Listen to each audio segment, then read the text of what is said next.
किसी से माफ़ी मांगना और किसी को माफ़ करने के लिए बहुत बड़े दिल की ज़रूरत पड़ती है। Hello everyone, myself Mohammad Arif, आप सभी का most welcome my YouTube channel the path of success के अंदर। दोस्तों, आज हाजिर हूँ एक बहुत ही अच्छी कहानी को लेकर। इस कहानी को अंत तक देखिएगा, गारंटी से कहता हूँ ये कहानी आपके दिल को छू जाएगी। ये कहानी एक टीचर और एक स्टूडेंट की है। एग्ज़ाम का टाइम था। उनका जो टीचर था वो एग्ज़ाम ले रहा था। बीच में 5 मिनट के लिए ब्रेक हुआ। उसके बाद सारे बच्चे उस 5 मिनट ब्रेक के बाद वापस एग्ज़ाम रूम में आ जाते हैं। एग्ज़ाम फिर से स्टार्ट हो जाता है।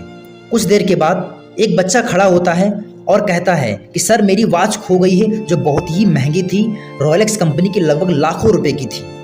टीचर से वो बोलने लगता है।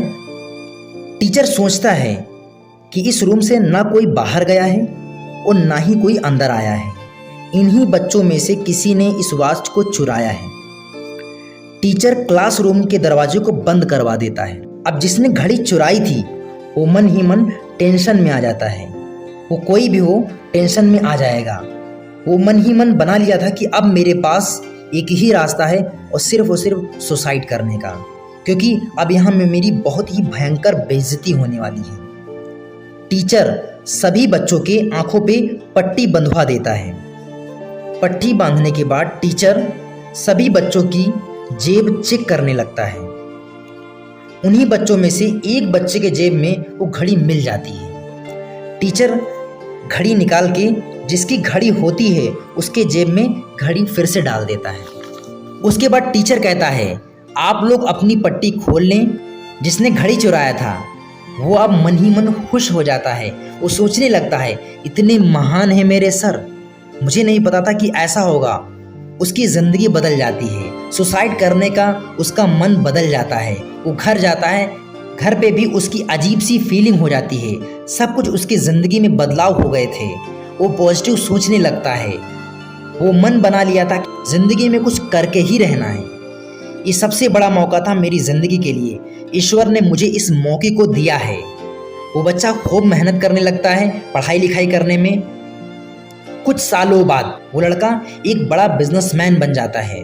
उसी समय उस कॉलेज में जिसमें वो पढ़ता था उसमें एक फंक्शन होता है। और दोस्तों, खुशी की बात यह है कि उस फंक्शन के अंदर उसी लड़के को चीफ गेस्ट के रूप में बुलाया जाता है।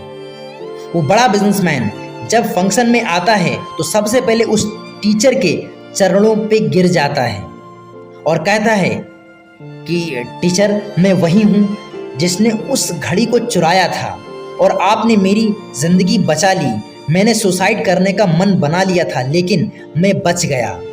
उस दिन के बाद मैंने खुद को बदल लिया और दिल से अपने काम में मेहनत किया। सर, उसी वजह से आज मैं यहाँ पर हूँ। तो उस प्रोफेसर ने कहा, तुम वही हो? तो वो बोलता है कि सर, मुझे आपने पहचाना नहीं। वो शॉक्ड हो जाता है। तो प्रोफेसर बोलता है, मैंने भी अपनी आंखों पर पट्टी बांध लिया था, इसलिए कि मेरा कोई भी बच्चा मेरी नज़रों में ना गिर जाए। इसलिए सबकी आंखों पर पट्टी बांधने के बाद मैंने अपनी आंखों पर भी पट्टी बांध लिया था। वो बच्चा ये बात सुनकर टीचर के पैरों में दोबारा से वो गिर जाता है और उसकी आंखों में आंसू आ जाते हैं और टीचर के गले लिपटकर वो खूब रोता है।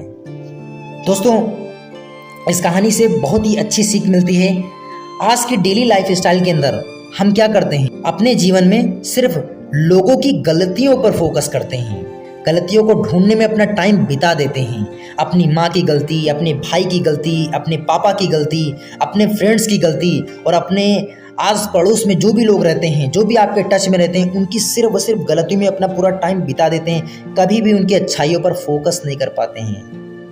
दोस्तों, माफ़ करना सीखना चाहिए। माफ़ करने से दोस्तों सामने वाला बदल सकता है, हम भी बदल सकते हैं, हमारी सोच भी बदल सकती है। दोस्तों, ज़िंदगी में हमेशा हमें गलतियों को इग्नोर करना चाहिए, जिससे सामने वाला भी बदल सकता है और हम खुद बदल सकते हैं। दोस्तों, इस कहानी से अगर आपको बहुत ही अच्छी सीख मिली है तो इस चैनल को सब्सक्राइब करिएगा, लाइक करिएगा, अपने उन सभी दोस्तों को शेयर करिएगा जिनको आप खास, जिनको दिल से आप अपनी ज़िंदगी में बदलता हुआ देखना चाहते हो, उन तक ये वीडियो जरूर शेयर करिएगा। Thank you so much.